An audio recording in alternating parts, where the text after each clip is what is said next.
everyone, it's Jiang again. Today I'd love to take you with me to experience something that's a very important part of Vietnamese culture. A traditional family death anniversary.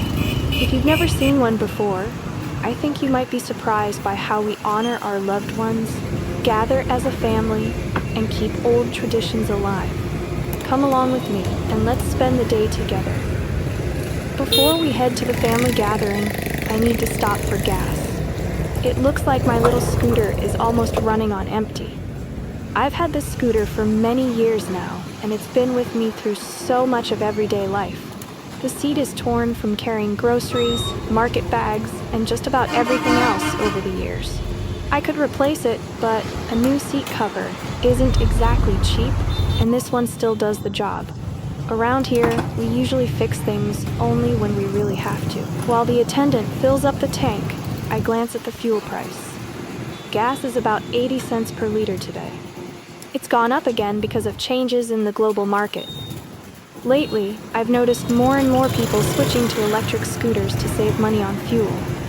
I only spend about $2 on gas today. For a moment, I gently rock the scooter back and forth, just to guess how full the tank is. It actually feels pretty full. That should be enough for all my little trips around town over the next 4 or 5 days. One thing I like about living in a small town is that nothing is very far away. The market, my children's school, and most places I need to go are all just a short ride from home. A little gas goes a long way here. As I look around, I notice 2 women sitting together with stacks of lottery tickets in their hands. They're chatting about how their day went while waiting for a few last customers before heading home. Just a little farther down the street, I see an older couple with their grandchild. They make a living using a simple bicycle that's been turned into a small mobile food cart. Every morning, they sell homemade breakfast dishes and fresh Vietnamese coffee before riding through the neighborhood. Now, they're packing everything up after another long day, getting ready to do it all again tomorrow. As I walk by with my phone in my hand, the grandfather notices that I'm filming. He smiles, waves, and says hello as if we've known each other for years. That's one of the things I love most about living here. Even if you've never met someone before, people are often warm and welcoming. A simple smile or a friendly greeting can make a stranger feel like a neighbor. Life in a small town may not be fancy, but it's filled with little moments of kindness that make this place feel like home.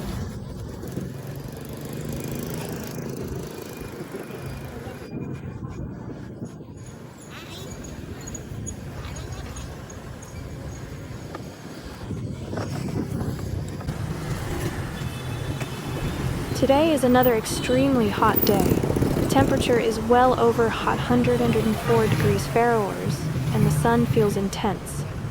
That's why you'll often see people here completely covered from head to toe while riding their scooters. We jokingly call them ninjas. They're simply trying to protect their skin from the strong sun.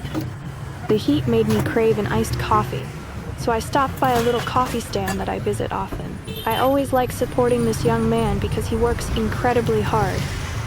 Coffee is a big part of everyday life here, and once you start drinking it, it's easy to fall in love with it. Today I ordered my usual, an iced milk coffee to go. It costs only about 50 cents, which is one of the reasons it's such a popular drink here. Every cup comes with a small glass of hot tea, made by pouring boiling water over dried tea leaves. It's a simple tradition that I always enjoy. Making Vietnamese coffee is surprisingly simple. First comes a little sweetened condensed milk, then freshly brewed coffee is poured on top. After giving it a good stir, it's ready to enjoy, rich, creamy, and full of flavor. Since I'm a regular customer, he always adds a little extra coffee and condensed milk for me. He also showed me how he makes a matcha latte.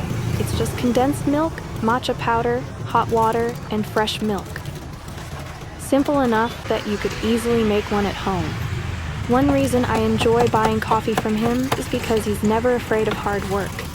No matter how hot the weather is, he shows up every day with a smile. I really admire that kind of dedication.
These are the oldest members of our family, and every year they gather on the anniversary of a loved one's passing. It's a tradition that brings everyone back together to remember the person, share a meal, and spend time as a family. The offering table is prepared before everyone eats. In our tradition, the meal is first presented as a way of honoring the family member who has passed away. After the ceremony, everyone sits down together and enjoys the food. Every dish you see here was made by the women in our family. They spent hours cooking together in the kitchen, just like they do every year. A traditional meal like this usually includes a clear pork soup, braised bamboo shoots, sliced boiled pork with crispy spring rolls, a stir-fried vegetable dish, and a few other homemade favorites. Some families prepare even more dishes depending on their traditions. For us, this day isn't only about food. It's about remembering those who came before us and keeping our family connected across generations.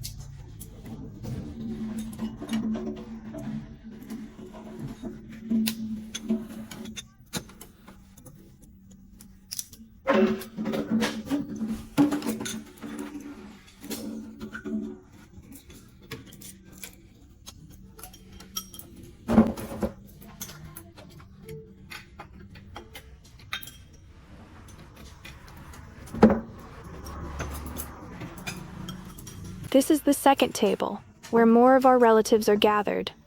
The food is almost exactly the same as the first table because everyone shares the same meal.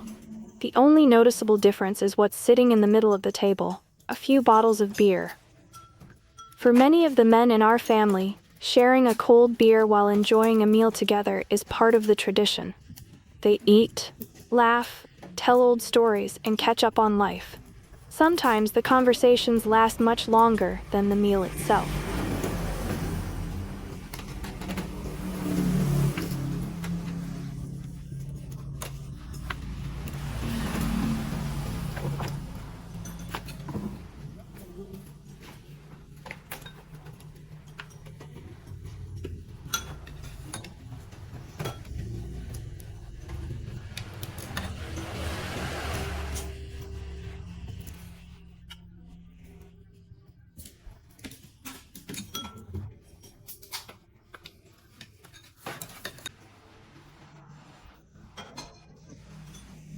Now let me take you downstairs. This is where all the children eat together. They have their own table with smaller portions of the same dishes. In many families here, the adults eat together at the main tables, while the younger children have a table of their own. It's simply a family tradition that has been around for generations. When I pointed my camera toward them, something funny happened. They all became very quiet. A few of them looked at me, smiled shyly, and then lowered their heads without taking another bite. I couldn't help but laugh. Many children growing up in small towns like ours aren't used to being on camera. They're often a little shy around strangers or when someone starts filming. It usually takes them a few minutes before they forget the camera is even there and go back to being themselves. I think that quiet, innocent shyness is part of what makes childhood here feel so sweet.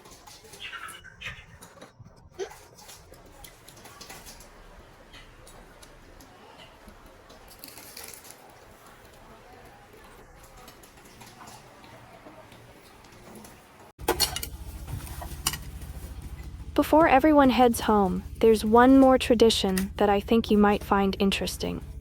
Around here, it's completely normal for family members to take a little food home after the gathering. You'll often see people packing leftovers into small containers or bags before they leave. To some people, it might seem unusual, but for us, it's simply part of the tradition. Since everyone here is family, nobody worries about taking a little extra. Each person brings home just enough for another meal later in the day. That means there's no need to cook dinner again after spending hours together at the memorial gathering. I actually love this custom. Not because it's about saving money, but because nothing goes to waste. The food was made with love, and sharing it a little longer somehow makes the day feel like it isn't over yet. I've heard that many families don't do this anymore. As life gets busier, and traditions slowly change. Customs like this are becoming less common in some places. But in our family, we've kept it alive. Maybe it's a small thing, but I think it's a beautiful reminder that family isn't just about gathering around the table. It's also about thinking of one another, even after everyone goes home. I always smile when I see my relatives leaving with a small bag of food in one hand and happy memories in the other. Sometimes, the simplest traditions are the ones that stay with us the longest.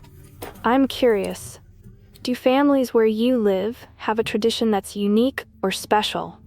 Or have you ever seen people take food home after a family gathering? If you found this tradition interesting, leave a 1 in the comments so I know you made it this far. I'd love to hear where you're watching from and what family traditions you have.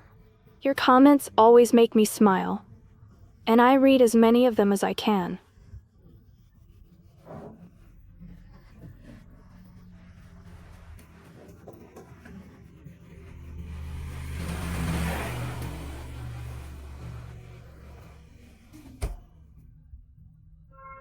As we walk through the neighborhood, you'll notice something that's very common here.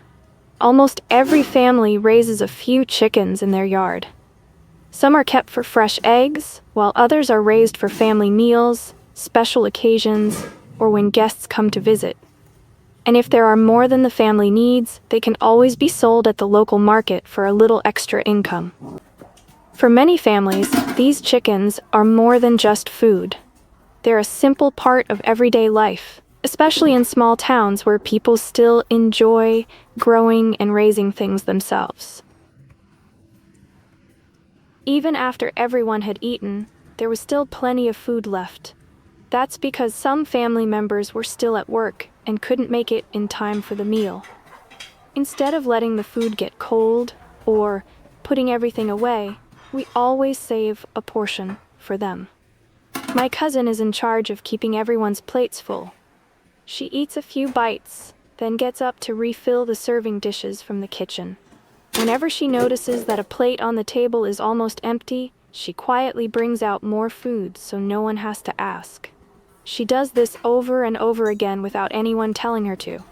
I think that's just how family works here. Everyone naturally helps in their own way. Some people cook, some serve the food, some wash the dishes, and others make sure there's enough left for the relatives who haven't arrived yet. It's not a big job for any one person, but when everyone does a little, the whole day runs smoothly. To me, that's one of the most heartwarming parts of family gatherings. It's never just about the food, it's about taking care of one another in the little things.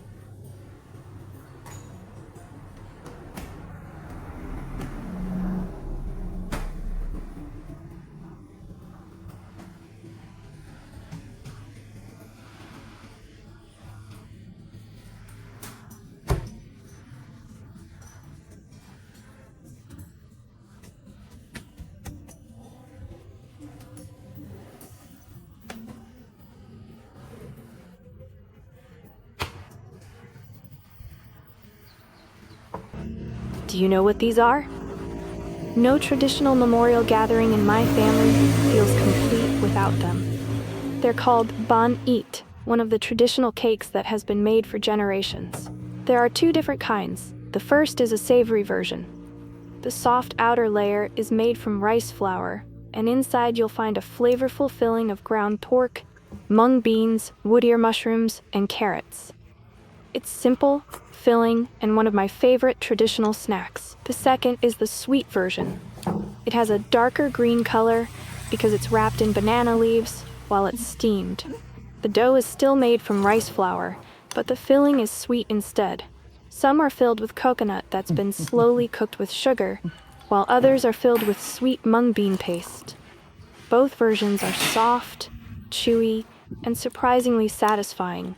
These little cakes aren't something we eat every day. They're most often made for special occasions like memorial gatherings, family celebrations, or traditional holidays. For many of us, they bring back childhood memories and remind us of time spent with grandparents and relatives. I love that every bite carries a little piece of our culture. Recipes may change slightly from one family to another, but the meaning stays the same. They're made with care, shared with love, and passed down from one generation to the next. Sometimes, a simple little cake can tell a much bigger story about where we come from. Before heading home, I gave my aunt about $4 instead of bringing drinks or fruit as a gift. No one ever tells you that you have to bring something when attending a family memorial gathering, but it's a small gesture of appreciation that many of us still like to keep. Some people bring fruit, soft drinks, or desserts. I chose to give a little cash instead, hoping it would help with the cost of preparing such a big meal for everyone. I think it's a simple way of saying thank you for welcoming us. And of course, I didn't leave empty-handed. Before I walked out the door, one of my relatives handed me a bag filled with food to take home. It was for my aunt, who had stayed behind to look after my baby while I came to the gathering. That made me smile. I arrived with a small gift, and I left with a bag full of homemade food and an even fuller heart. I guess that's how family works here. People rarely keep track of who gives more or who receives more. They simply look after one another in quiet, thoughtful ways. Sometimes, kindness isn't measured by the value of a gift. It's found in the little things we do for each other, without expecting anything in return. Before leaving, my sisters and I walked upstairs to pay our respects to our ancestors. We lit a few sticks of incense and quietly said our prayers. And of course, I couldn't leave without stopping at my grandfather's altar. Today's memorial gathering was held in his honor. My grandfather was a huge part of my childhood. When he was a young man, he lost his eyesight after a piece of metal from an unexploded bomb struck his eye while he was collecting scrap metal. Even though he couldn't see me, he always knew it was me the moment I spoke. He would smile and call my name before anyone had a chance to tell him who had arrived. As a little girl, I always wondered how he could recognize me so easily. Now I understand. It wasn't because he could see me. It was because he knew my voice by heart. Every time I came to visit, he recognized me with nothing more than a few words. That's a memory I'll carry with me forever. Standing here today, lighting incense in front of his altar, I can't help but think about all those moments we shared. I miss him very much. I hope that wherever he is now, he knows his grandchildren still remember him with love, and that we'll continue gathering here every year to honor his memory. Before I say goodbye, my children and I just want to thank you from the bottom of our hearts for all the love and kindness you've shown our little family. Every comment, every kind message, and every subscription reminds me that these simple stories from our small town are reaching people all around the world. That means more to me than you could ever imagine. I truly hope that everyone watching this video is blessed with a life filled with peace, good health, and quiet happiness. No matter where you are, I hope each new day brings you something to smile about. If you enjoy learning about our everyday life and the traditions we grew up with, I hope you'll share this video with someone who might enjoy it too. And if you'd like to continue this journey with our family, please subscribe and come back for the next adventure. There are still so many local traditions, family stories, and everyday moments that I'd love to share with you. Thank you for walking this journey with us. Take care, and I'll see you in the next video.